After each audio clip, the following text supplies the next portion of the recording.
எல்லோருக்கும் வணக்கம். நாம இன்னைக்கு என்ன பார்க்க போறோம் அப்படின்னா ஜூன் 25க்கான கரண்ட் அஃபேர்ஸ் தான் பார்க்க போறோம். ஸோ ஃபர்ஸ்ட் கொஸ்டின், முன்னாள் முதல்வர் கலைஞர் பிறந்த தினத்தை முன்னிட்டு ஆண்டுதோறும் டேஸில் தமிழ் செம்மொழி தினம் கொண்டாடப்பட உள்ளதாக தமிழக சட்டப்பேரவையில் அறிவிப்பு வெளியாகுது. ஸோ இப்போ ரீசெண்டாக சட்டப்பேரவை கூட்டினதுல அதில் நிறைய அறிவிப்புகள் வெளியிட்டிருக்காங்க. ஸோ அதில் கலைஞரோட பிறந்த நாள தமிழ் செம்மொழி தினமாக கொண்டாடப்படுறதா சொல்லியிருக்காங்க. அது என்னன்னா ஜூன் 3ஆம் தேதி. என்னைக்கு? ஜூன் 3ஆம் தேதி கொண்டாடப்படுறதா தமிழக சட்டசபை பேரவையில சொல்லியிருக்காங்க.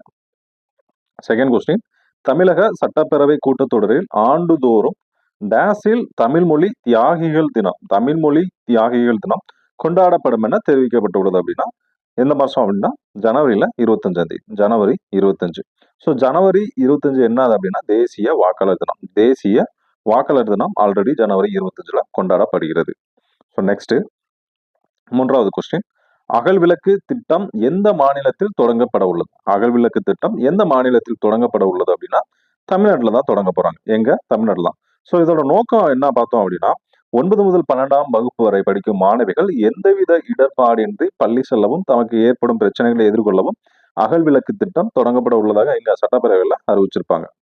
ஸோ நெக்ஸ்ட் ஃபோர்த் கொஸ்டின், 2024ஆம் ஆண்டிற்கான மொத்த சிறுநிதி கடன் குறியீட்டில் தமிழ்நாட்டின் இடம் எந்த இடத்துல இருப்பாங்கன்னா செகண்ட் பிளேஸ்ல இருப்பாங்க. ஸோ ஃபர்ஸ்ட் பிளேஸ்ல எங்க இருக்கும்னா பீகார் இருக்கும். ஃபர்ஸ்ட் பிளேஸ்ல பீகார் இருக்கும். அடுத்து 5வது கொஸ்டின், செயற்கை நுண்ணறிவு எந்திரவியல் ஆய்வகம் அமைய உள்ள இடங்கள் எங்கெங்க அப்படின்னா சேலம், கோயம்புத்தூர், கிருஷ்ணகிரி எல்லாமே இங்க 3 இடத்துல இருந்தா அமைய உள்ளது. என்னது? செயற்கை நுண்ணறிவு எந்திரவியல் ஆய்வகம், artificial intelligence mechanics lab. Next, முன்னாள் துணை குடியரசுத் தலைவர் ராதாகிருஷ்ணனுக்கு சிலை அமைக்கப்பட உள்ள இடம் அப்படின்னு கேட்டிருக்காங்க. ஸோ அது எங்க அமைய உள்ள இருக்கு அப்படின்னா திருத்தணியில அமைய உள்ள இருக்கு. ஸோ இவர் முன்னாள் குடியரசுத் தலைவர், துணை குடியரசுத் தலைவராகவும் இருந்திருப்பாரு. ஸோ இரண்டாவது குடியரசுத் தலைவர் யாருன்னா இவர் தான். இவர் ஆசிரியர் பணி மேற்கொண்டிருப்பாரு. அதனால இவரோட பிறந்த நாள் என்னது? செப்டம்பர் 5 நம்ம என்னவா கொண்டாடுறோம்? ஆசிரியர் தினமாக கொண்டாடப்படுகிறது. எங்க? இந்தியாவில் மட்டும். அதுக்கப்புறம் 1954ல இவருக்கு பாரத ரத்னா விருது வழங்கப்பட்டிருக்கும். 1954ல பாரத ரத்னா விருது வழங்கியிருப்பாங்க. ஸோ இது போக நம்ம அடிஷனலா என்ன தெரிஞ்சுக்கணும் அப்படின்னா இப்போ TM சவுந்தரராஜன் சிலை எங்க அப்படின்னா ஸ்டாலின் அவர்கள் மதுரையில திறந்து வச்சிருப்பாங்க. எங்க திறந்து வச்சிருப்பாங்க? மதுரையில திறந்து வச்சிருப்பாங்க. கவிஞர் முடியரசன் சிலை எங்க அப்படின்னா சிவகங்கை. நாடிமுத்து சிலை தென்னாட்டு ஜவஹர் அப்படின்னு அழைக்கப்படுது பட்டுக்கோட்டையில. GD நாயுடு சிலை எங்க அப்படின்னா கோயம்புத்தூர்.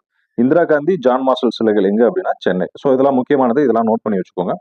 நெக்ஸ்ட், பின் வருபவர்கள் யாருடைய பிறந்தநாள் விழா அரசு விழாவாக கொண்டாடப்படும் என சட்டப்பேரவையில் அறிவிக்கப்பட்டுள்ளது அப்படின்னா யாருன்னா கி ராஜநாராயணன். கீரான்னு சொல்லக்கூடிய ராஜநாராயணன். ஸோ இவரை பத்தி பார்த்தோம் அப்படின்னா இவர் எங்கன்னா தூத்துக்குடி மாவட்டத்தை சேர்ந்தவர்.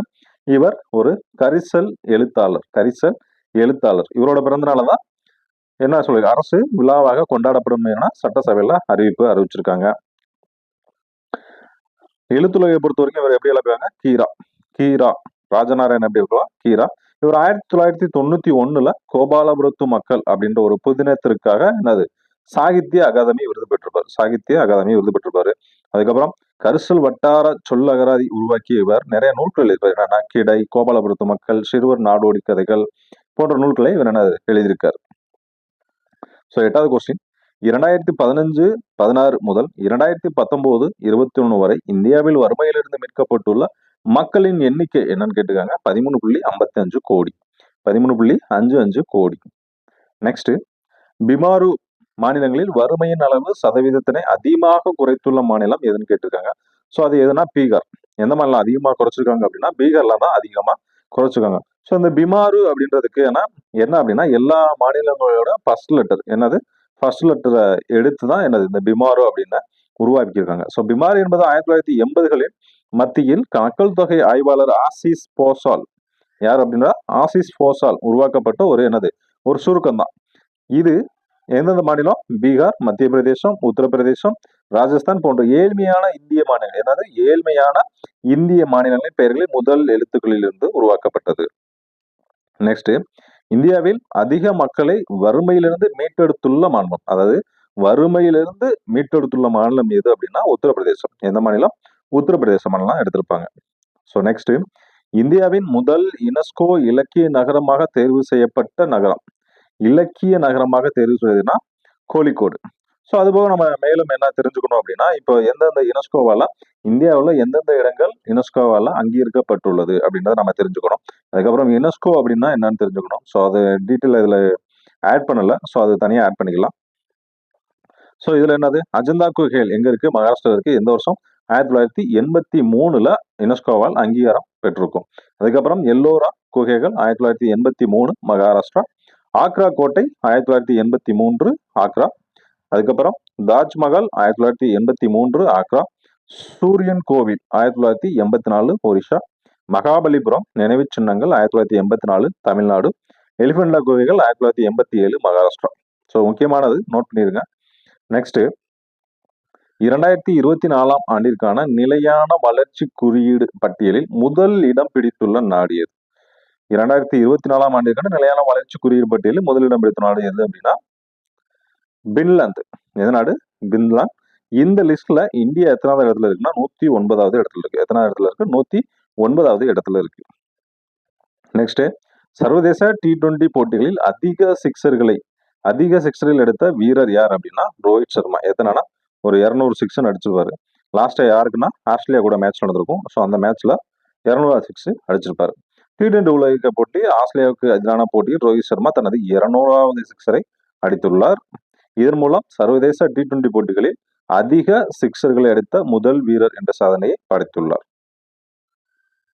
நெக்ஸ்ட் பார்த்தோம் அப்படின்னா இந்த ஜூன் 25 இருக்கு அப்படின்னா ஜூன் 25ல முக்கியமான தினங்கள். ஜூன் 25ல முக்கியமான தினங்கள். மேக்ஸிமம் நம்ம என்ன பண்ணிருப்போம் அப்படின்னா அந்த முக்கியமான தினங்கள் வருஷத்துக்கு 365 நாள் இருக்குன்னா அந்த 365 நாளுமே நாட்கள் இருக்கு. ஸோ எல்லா நாளுமே நம்ம சொல்லணும்னு அவசியம் கிடையாது. முக்கியமான நாட்கள் மட்டும் சொன்னா போதும். ஸோ ஜூன் 25 பொறுத்த வரைக்கும் 2 முக்கிய தினங்கள் தான் இருக்கு. ஒண்ணு என்னதுன்னா உலக வெண்புள்ளிகள் தினம். உலக வெண்புள்ளிகள் தினம். ஆக்சுவலா இது ஒரு தொற்றாத நோய். வெண்புலிகள் நோய் அப்படின்றது ஒரு தொற்றாத நோய் தான். இது சத்து குறைபாடுனால வர நோய் தான். சத்து குறைபாடுனால வருது. இந்த நிறைய பேர் பார்த்துருப்பீங்க நீங்க. உடம்புலாம் அங்கங்க வெள்ளை வெள்ளையா இருக்கும். ஸோ அது மாதிரி அது ஒரு தொற்றா நோய் தான். அது பெரிய இஷ்யூ கிடையாது. ஸோ இது யாருக்கும் பரவாது. அதை பார்த்து நிறைய பேர் என்ன செஞ்சுருக்காங்க, ஐயோ நமக்கும் வந்துருமோ அப்படின்னு பயப்படுவாங்க. ஸோ பயப்படுற அளவுக்கு வெண்புலிகள் நோய் அப்படின்றது கிடையாது. இது எதனால வருதுன்னா ஜீன் தான்.